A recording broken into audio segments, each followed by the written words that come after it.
அத்தியாயம் 6. சார், நேற்று மேலும் குழி தோண்டி பார்த்ததில் ஒரு இரும்பு கம்பி மட்டும்தான் கிடச்சிருக்கு. மேபி அதுதான் கொலைக்கான ஆயுதமாக இருக்கும். வேறு எந்த எலும்பு கூடும் கிடைக்காம இருந்துச்சே. சரி, அந்த பழைய ஹவுஸ் ஓனர் பையனை வர சொல்லியாச்சா? இன்ஃபார்ம் பண்ணிட்டேன் சார். அவர் ஏதோ பிஸ்னஸ் சம்பந்தமாக கோவாவுக்கு போயிருக்கதா சொல்கிறாரு. அதனால் நாளைக்கு தான் ஸ்டேஷனுக்கு வருவாராம். கோவாவில் என்னையா பிஸ்னஸ் சம்பந்தமாக வேலை இருக்கும்? எங்கேயோ இடிக்குதே. அந்த ஆள் பெயர் என்ன? புனித் கிருஷ்ணன் சார். அவர் அப்பா வக்கீல் வெங்கட கிருஷ்ணன் மேலே ஊருக்குள்ள நல்ல மதிப்பு இருக்கு. இன்னைக்கும் அவரை பற்றி மக்கள்கிட்ட விசாரிச்சா கூட அவர் பெயருக்கு ரொம்ப மரியாதை கொடுத்து தான் பேசுகிறாங்க. பண வசதி இல்லாத அடித்தட்டு மக்களுக்கு கூட நிறைய கேஸை ஃப்ரீயாக நடத்தி கொடுத்துருக்காராம். ஆனால் அவர் பையன் புனித்தை பற்றி அவ்வளவு நல்ல அபிப்பிராயம் யார்கிட்டையும் இல்லை. பெங்களூர் காலேஜில் ஏதோ பிரச்சனையின் காரணமாக பாதியிலேயே காலேஜில் இருந்து டிஸ்மிஸ் பண்ணிட்டாங்களாம். பிறகு படிக்கவும் செய்யாமல் ஊதாரியாத்தான் இன்னைக்கு வரைக்கும் சுற்றிக்கிட்டு இருக்காராம். அப்போ கோவாவில் ஏதோ பிஸ்னஸ் ட்ரிப்பில் இருக்காருன்னு சொன்னீங்க. பிஸ்னஸ் ட்ரிப்பெல்லாம் இருக்காது சார். சும்மா நம்மக்கிட்ட கதை விட்டு இருப்பார். நான் விசாரித்த வரைக்கும் அவருக்கு எந்த வேலை வெட்டி இல்லைன்னு தான் சொல்கிறாங்க. அப்பா சேர்த்து வச்ச சொத்தை தான் விற்று ஊர் சுற்றிக்கிட்டு இருக்கார். இந்த கோவா ட்ரிப்பும் இப்படிப்பட்ட ஒன்றா தான் இருக்கும். சரி, அந்த பெங்களூரில் உள்ள காலேஜில் என்ன பிரச்சனைனால அவரை டிஸ்மிஸ் பண்ணியிருக்காங்கன்னு ஏதாவது டீட்டெயில்ஸ் தெரியுமா?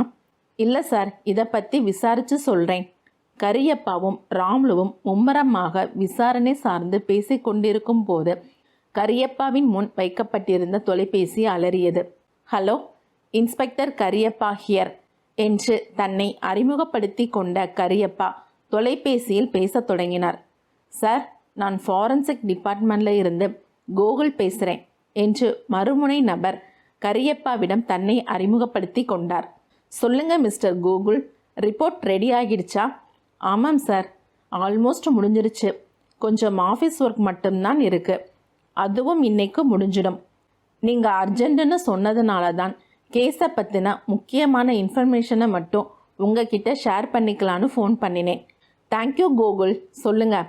அந்த வீட்டில் இருந்து நம்ம கலெக்ட் பண்ணின எலும்புகள் ஒரு லேடியோடதும் ஒரு சின்ன பெண்ணோடதும் சார்.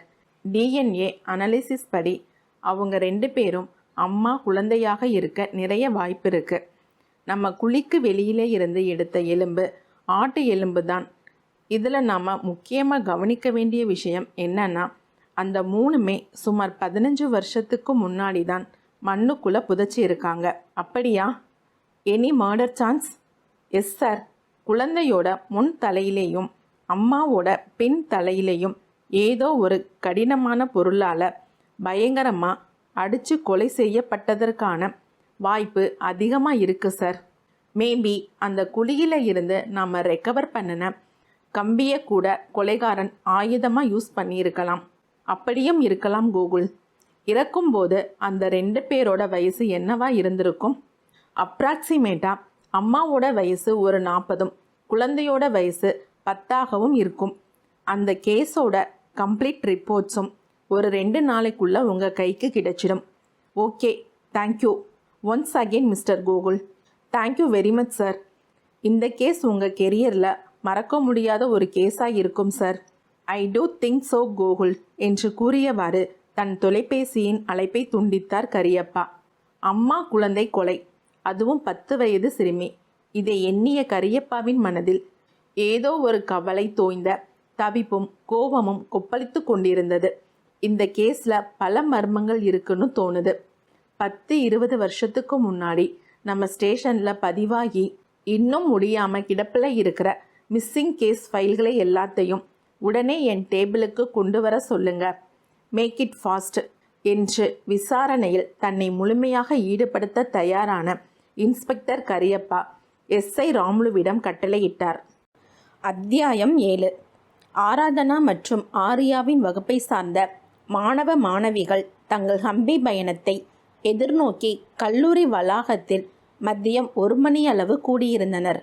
ஆனால் ஆரியாவுக்கோ தனது இன்னொரு பாதி கல்லூரிக்கு இன்னும் வராததால் ஹம்பி பயணத்தின் முன்களிப்பை அனுபவிக்க முடியாமல் தவித்து நின்றான். கைபேசியில் பலமுறை அழைத்தும் அழைப்பை ஏற்கப்படாததால் பொறுமை இழந்த ஆர்யா நிலாவிடம் சென்று ஏன் இன்னும் ஆராதனா வரல என்று அக்கறையும் எரிச்சலும் கலந்து கேட்டான். ஆர்யாவை சீண்ட எண்ணிய நிலா, உன் ஆளு ஒன்றும் கரைஞ்சோ உருகியோ ஓடிட மாட்டா. ஹாஸ்டல் கண்ணாடி முன்னாடி நின்று மேக்கப் பண்ணி வெள்ளையா மாற ட்ரை பண்ணிக்கிட்டு இருப்பா என்று நக்கலாக பதிலளித்தாள். எரிச்சலின் உச்சத்தில் சென்ற ஆர்யா சற்றும் யோசிக்காமல் நங்கு நங்கு என்று நிலாவின் தலையில் கொட்டு கொட்டினான். இதை சற்றும் எதிர்பார்க்காத நிலா ஆ என்று கத்தினாள்.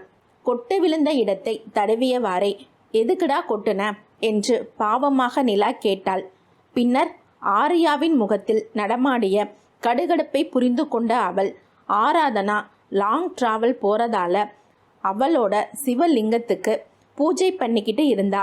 பூஜையை முடிச்சுட்டு வர லேட் ஆகும், நீ போன்னு என்னை விரட்டி விட்டுட்டா என்று ஆராதனாவின் வருகை தாமதத்திற்கான காரணத்தை விளக்கினாள். என்ன ஃப்ரெண்டடி நீ, அவ போக சொன்னா நீ போயிருவியா?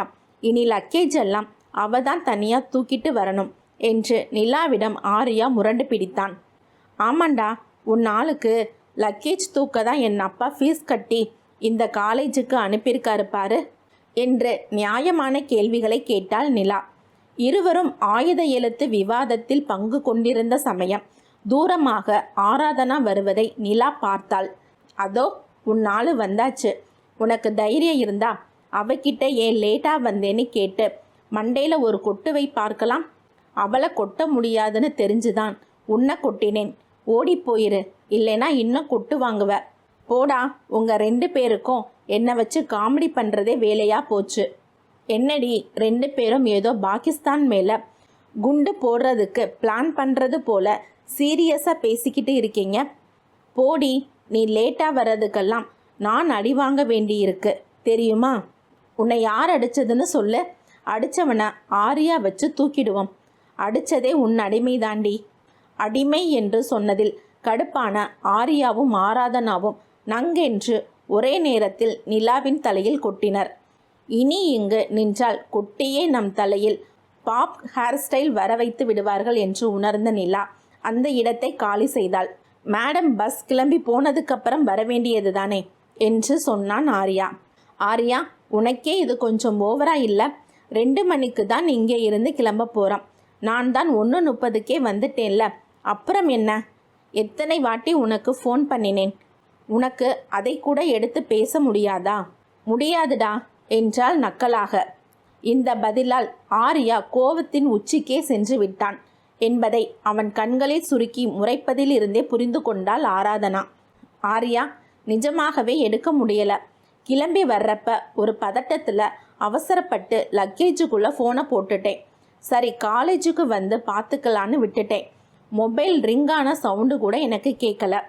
நீ சீக்கிரம் வந்து எனக்கு கம்பெனி தரணும்னு எண்ணம் இருந்தாதானே? ஆர்யாவின் அன்பை உணர்ந்த போதிலும் அதை வெளிக்காட்டாமல், ஏன் உன் ஃப்ரெண்ட்ஸ் எல்லாம் இங்கே தானே இருக்காங்க, அவங்க உனக்கு கம்பெனி தரமாட்டாங்களா? நீ சும்மா என்னையே சுற்றி வர்றதால தான் அந்த நிலா கூட உன்னை அடிமைன்னு கிண்டல் பண்ணுறா. மேலும் எரிச்சலடைந்த ஆர்யா, சரி, இனி உன்னை தேட மாட்டேன், உன் பின்னாடி சுத்தவும் மாட்டேன், ஹம்பியில் வச்சு கூட உன்கிட்ட பேச மாட்டேன், போதுமா என்று டென்ஷனாக கூறிய ஆராதனாவை விட்டு சற்று நகர்ந்து சென்றான்.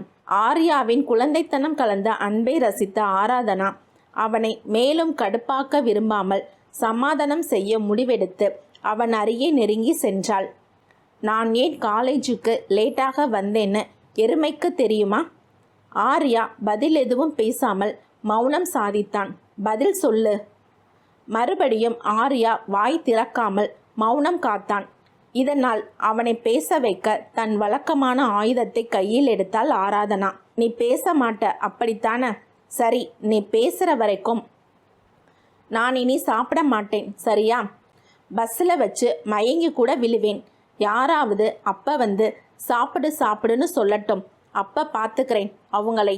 ஆர்யாவின் காதுகளில் படும்படி கூறினாள். ஆராதனா சொல்லுவதோடு மட்டும் நின்றுவிட மாட்டாள். நிச்சயம் அவள் சொன்னதை செய்து விடுவாள் என்பதை நன்கு உணர்ந்திருந்த ஆர்யா, பூஜை பண்ணிட்டு லேட்டாக வந்த தெரியும் என்று கூறி தன் சில நிமிட மௌன விரதத்தை முடிவுக்கு கொண்டு வந்தான். தன் கையில் வைத்திருந்த லக்கேஜின் ஜிப்பை திறந்த ஆராதனா அதனுள் மடித்து வைக்கப்பட்டிருந்த சிறிய திருநீற்று பொட்டலத்தில் இருந்து திருநீற்றை எடுத்து ஆரியாவின் நெற்றியில் பூசிவிட்டவாறே, இந்த எருமை நல்லா இருக்கணும்னு வேண்ட போய் தான் லேட் ஆகிடுச்சு என்று கண்ணடித்து சிரித்தவாறே கூறினாள். கடந்த அரை மணி நேரமாக கடுப்புக்கும் எரிச்சலுக்கும் டென்ஷனுக்கும் மாறி மாறி தவித்து தத்தளித்து கொண்டிருந்த ஆரியாவின் மனது ஆராதனா பூசிவிட்ட திருநீற்றால் அவளது சொல்லாலும் அமைதி கொண்டது. தன்னையும் அறியாமல் உதட்டில் புன்னகை பூக்க ஆராதனாவை நோக்கி சிரித்தான். இதை கவனித்த ஆராதனா எங்கே காணோம் என்று அங்கும் இங்கும் பார்த்து ஏதோ ஒன்றை தேடுவது போல செய்தாள். யாரை காணோன்னு தேடுற என்று ஆர்யா கேட்டதற்கு, இல்லை, கொஞ்ச நேரம் முன்னாடி வரைக்கும் இங்கே ஒரு இஞ்சி தின்ன குரங்கு இருந்துச்சு, இப்போ அதை காணோம், அதைத்தான் தேடிக்கிட்டு இருக்கேன் என்று நக்கலாக கூறி சிரித்தாள்.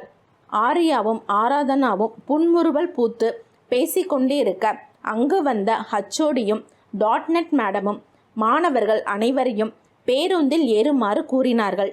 சரியாக மதியம் 2 மணிக்கு எலுமிச்சம் பழங்களை நசுக்கிய பேருந்தின் டயர்கள் ஹம்பியை நோக்கிய தன் பயணத்தை ஆரம்பித்தது.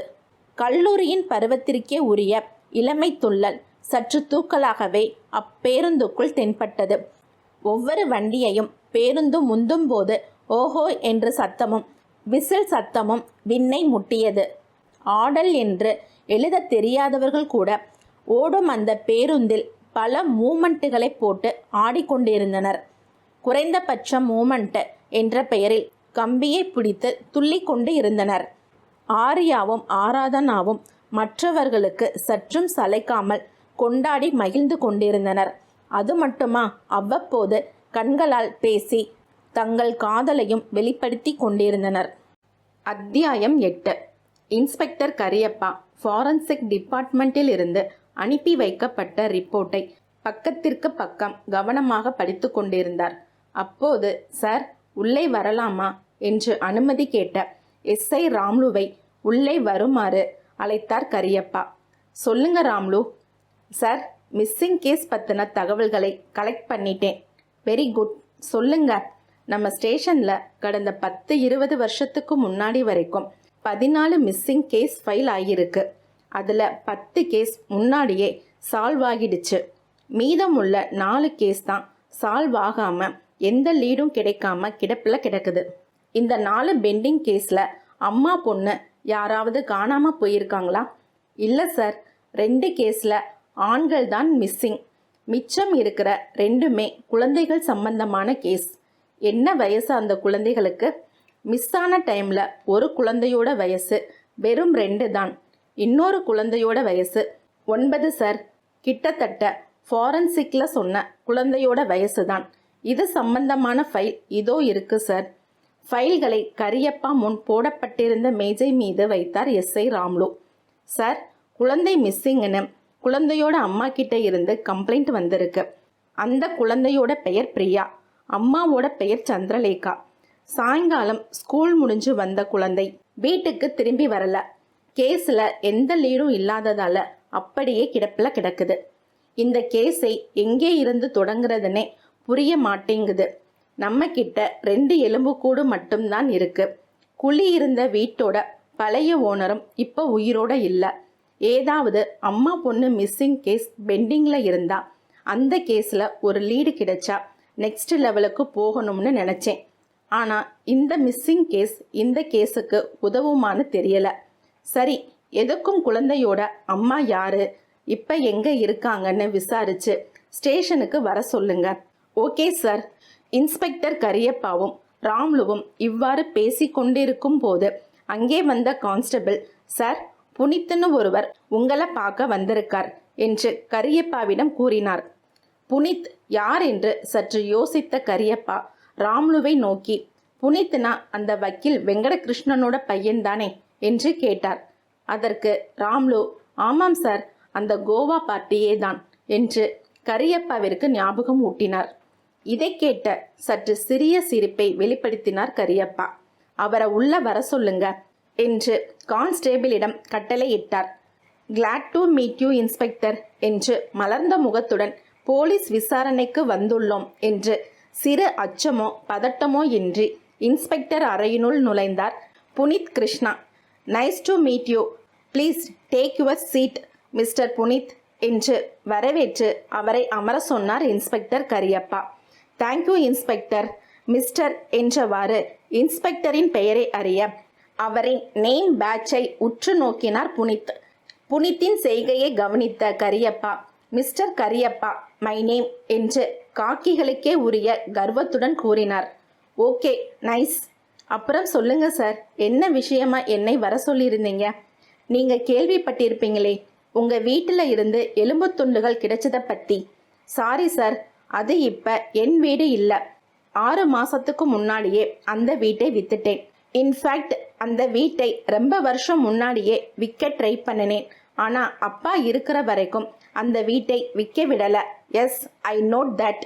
ஆனால் அந்த எலும்புகளின் வயசு 15 வருஷம். அதாவது சுமார் 15 வருஷம் முன்னாடியே அது உங்கள் வீடாக இருக்கிறப்பவே அங்கே புதைக்கப்பட்டிருக்கு. அதுவும் கிட்டத்தட்ட 10 அடி ஆழத்தில். அதுக்கு வாய்ப்பே இல்லை சார். எங்கள் அப்பா ஊருக்குள்ளே ரொம்ப மரியாதையாக வாழ்ந்தவர். எப்போவும் எங்கள் வீட்டுக்கு யாராவது உதவி கேட்டு வந்துக்கிட்டே தான் இருப்பாங்க. அதுவும் அந்த வீடு இருந்த தெருவில் 10-20 வருஷத்துக்கு முன்னாடியே அடுத்தடுத்து நிறைய வீடுகள் இருக்கும். அப்படி இருக்கும்போது அந்த இடத்துல 10 அடிக்கு ஒரு குழியை தோண்டி 2 பிணத்தையும் மறைக்க முடியுமா? நான் உங்கள் அப்பா கொலை பண்ணினதா சொல்ல வரல, ஜஸ்ட் அதை பற்றி விசாரிக்க தான் வர சொன்னேன். எனக்கும் தெரியும் சார், ஏன்னா நானும் வக்கீல் படித்தவன் தான். போலீஸோட இன்வெஸ்டிகேஷன் நடைமுறை பற்றி எனக்கு தெரியும். அதான் சுற்றி வளைக்காம நேரடியாக நானே பதில் சொல்லிட்டேன். உங்களை பெங்களூர் காலேஜில் இருந்து பாதியிலேயே டிஸ்மிஸ் பண்ணிட்டதா கேள்விப்பட்டேன். என்ன ஆச்சுன்னு தெரிஞ்சுக்கலாமா? அது ஒரு காலேஜ் எலெக்ஷன் ப்ராப்ளம் சார். கொஞ்சம் கை கலப்ப ஆனதால் ஸ்டூடெண்ட்ஸ் ஒருத்தனுக்கு ஜாஸ்தி அடிபட்டு சீரியஸ் ஆகிடுச்சு. இந்த இன்சிடெண்ட்டால் என்ன டிஸ்மிஸ் பண்ணிட்டாங்க. ஓ, ஐ சி. உங்களுக்கு இந்த கேஸை பற்றி வேற ஏதாவது சந்தேகமோ கருத்தோ சொல்கிறதுக்கு இருக்கா? சார், எலும்போட வயசு 15 வருஷமாக இருக்கலாம். ஆனால் 15 வருஷமாக அந்த எலும்பு எங்கள் பழைய வீட்டில் தான் இருந்திருக்கணும்னு அவசியம் இல்லைல்ல. என்ன சொல்கிறீங்க புனித்? நாங்கள் 10 வருஷத்துக்கு முன்னாடியே அந்த வீட்டை காலி பண்ணிட்டு புது வீட்டுக்கு போயிட்டோம். 10 வருஷமாக அந்த வீடு யாரும் இல்லாமல் காலியாக தான் இருந்துச்சு. இப்போ தான் 6 மாதத்துக்கு முன்னாடி அந்த வீட்டை விற்றேன். நான் சொல்ல வர்றது என்னன்னா, நாங்கள் காலி பண்ணிட்டு போனதுக்கு அப்புறம் கூட அந்த சந்தர்ப்பத்தை யூஸ் பண்ணி யாராவது அந்த எலும்பை 1 வருஷத்துக்கு முன்னாடியோ அல்லது 6 மாதத்துக்கு முன்னாடியோ, ஏன் நேற்று கூட அந்த வீட்டில் புதைச்சி வச்சிருக்கலாம்ல. பட் நீங்கள் சொன்னது அடுத்தடுத்து நெருங்கி இருக்கிற வீடு, லாஜிக் இங்கேயும் பொருந்தும்ல. 10 வருஷமாக யாரும் இல்லாத அந்த வீட்டில் திடீரென அடையாளம் தெரியாத யாரோ சிலர் வந்து 10 அடி குழி தோண்டி எலும்பை புதைச்சிட்டு சும்மா போயிட முடியுமா? அக்கம் பக்கத்தில் பார்த்துக்கிட்டு தானே இருப்பாங்க. சரிதான், ஆனால் ஒருவேளை குமரகவுடா தோண்டி வச்சிருந்த குழியில கூட யாராவது எலும்புகளை போட்டுட்டு போயிருக்கலாம்ல. அதுக்கும் வாய்ப்பில்லை. ஏன்னா முதல் நாள் குமரகவுடா 3 அடியும் அடுத்த நாள் 5 அடியும் குழி தோண்டி இருக்கார். குழி தோண்டிக்கிட்டு இருக்கிறப்பவே தான் எலும்புகள் வெளியே வந்திருக்கு. அதுக்கு போதுமான சாட்சிகளும் இருக்கு. ஓ, ஐ சி. நான் ஜஸ்ட் என் கருத்தை தான் சொன்னேன். உண்மை என்னன்னு உங்கள் விசாரணையோட முடிவில் தான் தெரிய வரும். ஓகே மிஸ்டர் புனித், மேலும் இந்த கேஸில் ஏதாவது இன்ஃபர்மேஷன் தேவைப்பட்டா உங்களை கூப்பிடுகிறோம். சிக்கலான இந்த கேஸுக்கு ஒத்துழைப்பு கொடுங்க. கண்டிப்பாக சார், எப்போ வேணும்னாலும் கூப்பிடுங்க. I am always ready to help you. Thank you very much mister Puneet. நீங்கள் கிளம்பலாம். தேங்க்யூ என்று சொன்ன கரியப்பாவிற்கு பதிலாக இன்னொரு தேங்க்யூவை கூறிவிட்டு புனித் தன் இருக்கையை விட்டு எழுந்து செல்ல தயாரானான். அப்போது கரியப்பா ஏதோ ஞாபகம் வந்தவராய், புனித், ஒரு நிமிடம். சொல்லுங்க சார், உங்கள் பழைய வீட்டில் ஆடு ஏதாவது வளர்த்து இருக்கீங்களா? சார், எங்கள் வீட்டில் எல்லோரும் வெஜிடேரியன். ஆடெல்லாம் ரோட்டில் பார்க்குறதோட சரி. அதுவும் இல்லாமல் அப்பாவுக்கு நாய் வளர்க்குறது கூட பிடிக்காது. ரொம்ப ஹைஜீனிக் எதிர்பார்ப்பார். எதுக்கு சார் கேட்குறீங்க? ஒன்றுமில்லை Puneet, you can leave now. Puneet சென்ற பின் தன் கண்களை மூடிக்கொண்டு அடர்த்தியான தன் மீசையை தடவியவாறு சில வினாடிகள் சிந்தித்து கொண்டிருந்தார் கரியப்பா. பின் தன் கண்களை திறந்து ராம்லுவை நோக்கினார். என்ன ராம்லு, புனித் நீங்க சொன்னதுக்கு நேர் எதிர்மாறா இருக்கிறாரே, அவர் பேசுறத பார்த்தா அவ்வளவு தப்பா தெரியலையே. ஆமாம் சார், நானும் கவனிச்சேன். அவர் பேசுறப்ப கூட எந்த பதட்டமும் பயமும் இல்லாம தெளிவாதான் பேசுறார். ஆனா நான் விசாரிச்ச எல்லோருமே புனித்தை பத்தி தப்பாதான் சொன்னாங்க. நம்ம இருக்கிற சிகப்பு கட்டடத்தை பார்த்து பயந்து வெளியே நிக்க புனித் ஒன்றும் சாமானிய மனுஷன் இல்லையே. அவர் அப்பா ஏற்கனவே ஒரு வக்கீல், இவரும் வக்கீல் படிச்சிருக்காரு. போலீஸ் விசாரணை எப்படி இருக்கும்னு தெரியும். அப்புறம் அவருக்கு எப்படி பதட்டமும் பயமும் இருக்கும். கரெக்ட் தான் சார். ஆனா அவர் கருத்து சொல்றேன்னு சொன்ன சில விஷயங்கள் நம்ம இன்வெஸ்டிகேஷனை மிஸ்லீட் பண்ண வேணும்னே சொன்னதா இருக்குமோன்னு ஒரு சின்ன சந்தேகம் இருக்கு.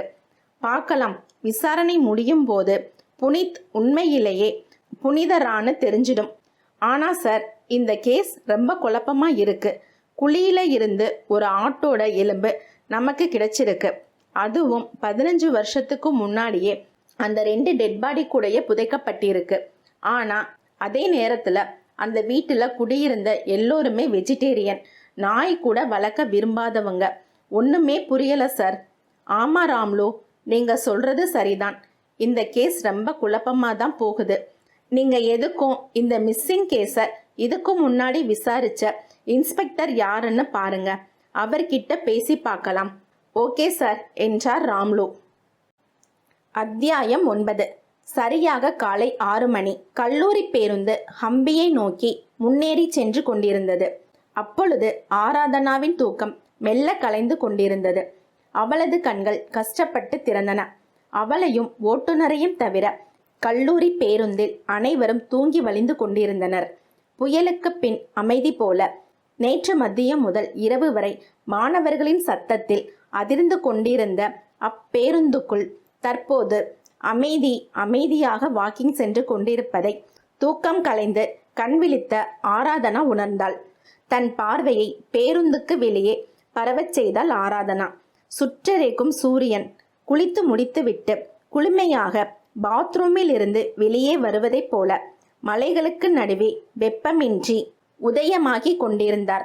நிப்பான் பெயிண்ட் பொம்மைகளைப் போல சூரிய கதிர்களும் தன் செல்லும் இடமெங்கும் சிகப்பு கலந்த பொன் நிறத்தை வண்ணமாக அடித்துச் சென்றது.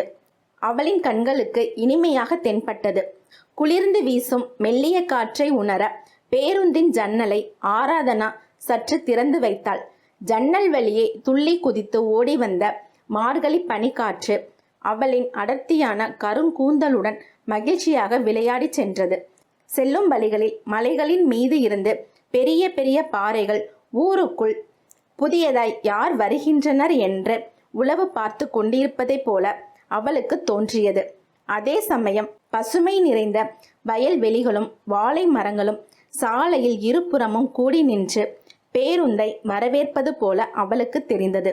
இயற்கையின் எழிலை கொஞ்சம் அழகில் குளிர்ந்து போன அவளின் மனம் ஒருவித உற்சாகத்தில் திக்குமுக்காடி கொண்டிருந்தது. அதை யாரிடமாவது அந்த நொடியே பகிர வேண்டும் என்று அவளுக்கு தோன்றியது. அடுத்த நொடியே அவள் மனமும் கண்களும் தேடியது ஆரியாவைத்தான். நேற்று ஆடிய ஆட்டத்தாலும் பாட்டத்தாலும் கொண்டாட்டத்தாலும் அசதியில் அயர்ந்து தூங்கிக் கொண்டிருந்தான் ஆரியா. அவனை எழுப்ப மனம் இல்லாத ஆராதனா அவன் தூங்குவதை பார்த்து ரசித்து கொண்டிருந்தாள். உதட்டில் சிறு புன்னகையுடன், என்னடி காலங்காத்தால எழுந்து இப்படி எதையோ பார்த்து தன்னால சிரிச்சுக்கிட்டு இருக்க? அவளின் அருகில் தூக்கம் கலைந்து எழும்பிய நிலாவின் கேள்வி அது. பாரடி, அவன எருமை போல வளர்ந்து இருக்கான், ஆனா குழந்தை போல தூங்குறான் பாரேன் என்று காதலாக வர்ணித்தாள் ஆராதனா. ஓஹோ, அப்படி போகுதா கதை? வேணும்னா பஸ்ல ஒரு தொட்டில கட்டி உன் குழந்தைய தாளாற்றியா? வழக்கமா நக்களுடன் மறு கேள்வி கேட்டாள் நிலா. ஆராதனா நிலாவின் தலையில் கொட்ட முயன்ற சமயம் பேருந்து சரியாக பிரேக் போட்டு நின்றது. பேருந்தின் ஓட்டுநர், சார், ஹம்பியில நம்ம தங்க போகிற இடம் வந்தாச்சு என்று சப்தமாக கூறினார். அந்த சத்தத்தில் அனைவரும் தூக்கத்தில் இருந்து மெல்ல விடை பெற தொடங்கினார். முதல் ஆளாக இருக்கையிலிருந்து எழுந்த ஹச்சோடி மாணவர்கள் அனைவரையும் எழுந்து கீழே வருமாறு அழைத்தார்.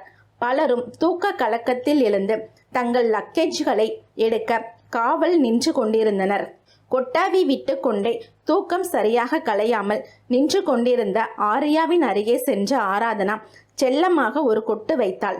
வலிக்காத அந்த கொட்டிற்கு வலித்தது போல் பாவலா காட்டிய ஆர்யா தன் தலையை தடவிக்கொண்டே, ஏண்டி காலையிலே கொட்டுற என்றான்.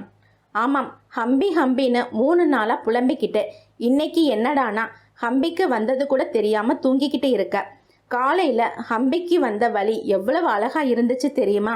அதை காமிக்க உன்னை எழுப்பலான்னு நினைச்சா நீ கொரட்டை விட்டு தூங்கிக்கிட்டே இருக்க என்று ஆர்யாவை கொட்டியதற்கான தன்னிலை விளக்கத்தை ஆராதனா அளித்தாள்.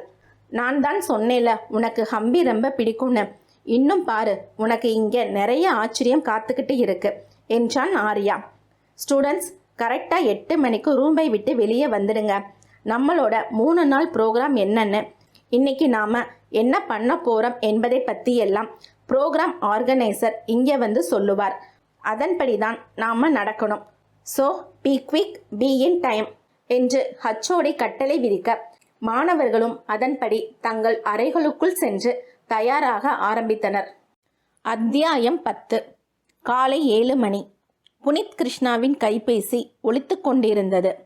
தினமும் 10 மணிக்கு மேல் எழும் பழக்கம் கொண்ட புனித்திற்கு காலை 7 மணிக்கு கண் திறக்கவே போராட்டமாக இருந்தது. எப்படியோ போராடி மெல்ல தன் கண்களை பாதி திறந்தும் திறக்காமல் அருகில் கிடந்த கைபேசியை எடுத்து ஆன் செய்து ஹலோ என்றான் புனித். மறுமுனையில் யாரும் பேசவில்லை. அமைதியே அந்த பக்கம் நிலவியது.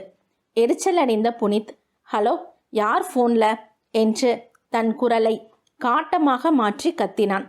மறுமுனையில் அந்த நபர், என்னப்பா புனித், தூக்கம் நல்லா கலைஞ்சிடுச்சா? இப்ப யார் பேசுறது, ஃபர்ஸ்ட் சொல்லுங்க. என்ன புனித், யார் மேல கோபம்? என் மேலையா இல்ல 15 வருஷ விசாரணை மேலையா? அந்த நபர் இவ்வாறு கூறியதும் புனித்திற்கு குப்பென்று வியர்த்து கொட்டியது. உனக்கு என்ன வேணும்? நான் எதுக்கு கோபப்படணும்? சற்று பதட்டத்தை மறைத்து நிலைமையை சமாளிக்க முயன்றான் புனித். மறுமுனையில் உள்ள நபர், வியர்வையை தொடச்சுக்கோ, பயப்படாம முதல்ல தண்ணிய குடி என்றார். எதுக்கு பயப்படணும் நான் என்றான் புனித். மறுமுனையில், அந்த விசாரணையே உன்னை இழுக்கதான் காத்துக்கிட்டு இருக்கு. அப்ப நீ பயந்துதானே ஆகணும். விசாரணைக்கு நான் ஏன் பயப்படணும்? நானா கொலை பண்ணினேன்? புனித், நீ சொல்ற எல்லாத்தையும் நம்புறதுக்கு நான் ஒன்றும் குட்லிகி போலீஸ் இல்லை, சரியா? 15 வருஷத்துக்கு முன்னாடி என்ன நடந்தது, அந்த குழிக்குள்ள மனித எலும்பும் ஆட்டோட எலும்பும் எப்படி வந்ததுன்னு எல்லாமே எனக்கு தெரியும். புனித் அந்த நொடியில் அதிர்ச்சியில் உறைந்து போய் பேச முடியாமல் தவித்து கொண்டிருந்தான். மறுமுனையில் உள்ள நபர், என்ன புனித், உங்க சத்தத்தையே காணோம். யார் நீங்க? எனக்கு ஒன்றும் தெரியாது. நீங்க என்ன சொல்றீங்கன்னு கூட எனக்கு புரியல. ஓஹோ, அப்படியா? அப்ப சரி, நான் அப்படியே குட்லிகி போலீஸ் ஸ்டேஷனுக்கு போய் 15 வருஷத்துக்கு முன்னாடி என்ன நடந்ததுன்னு சொல்றேன். அப்பவாவது உனக்கு புரியுதான்னு பார்க்கலாம். வேண்டாம் வேண்டாம், சரி, உனக்கு இப்ப என்னதான் வேணும்? மறுமுனையில் உள்ள நபர், இதுதான் நல்ல பிள்ளைக்கு அழகு. கரெக்டா பாயிண்ட்டுக்கு வந்துட்டியே. ஒரே 1 கோடி ரெடி பண்ணி வை. என்னது, 1 கோடியா? அவ்வளவு பணம் எல்லாம் என்கிட்ட இப்ப இல்லை. உன்கிட்ட இருக்கா இல்லையான்னு நான் கேட்கல. எனக்கு வேணும்னு தான் சொல்றேன். அது உனக்கு புரியுதா? நிஜமாவே என்கிட்ட அவ்வளவு பணம் இல்லை. கொஞ்சம் டைம் கொடுங்க. மறுமுனையில் உள்ள நபர், புனித், நான் ஒன்றும் பச்சை குழந்தை இல்லை, சரியா? நீ எங்கேயெல்லாம் சொத்தை விற்று அதை எங்கேயெல்லாம் பணமாக வச்சிருக்கேன்னு எனக்கு எல்லாமே தெரியும். இன்னைக்கு ஒரே 1 நாள் தான் உனக்கு டைம். எங்கே வரணும்னு அப்புறமா சொல்கிறேன். சொன்ன இடத்துக்கு சொன்னபடி என் கைக்கு பணம் வரலைன்னா 15 வருஷத்துக்கு முன்னாடி உங்கள் அப்பா புதைச்ச உண்மை வெளியே வந்துடும். என்ன புரியுதா?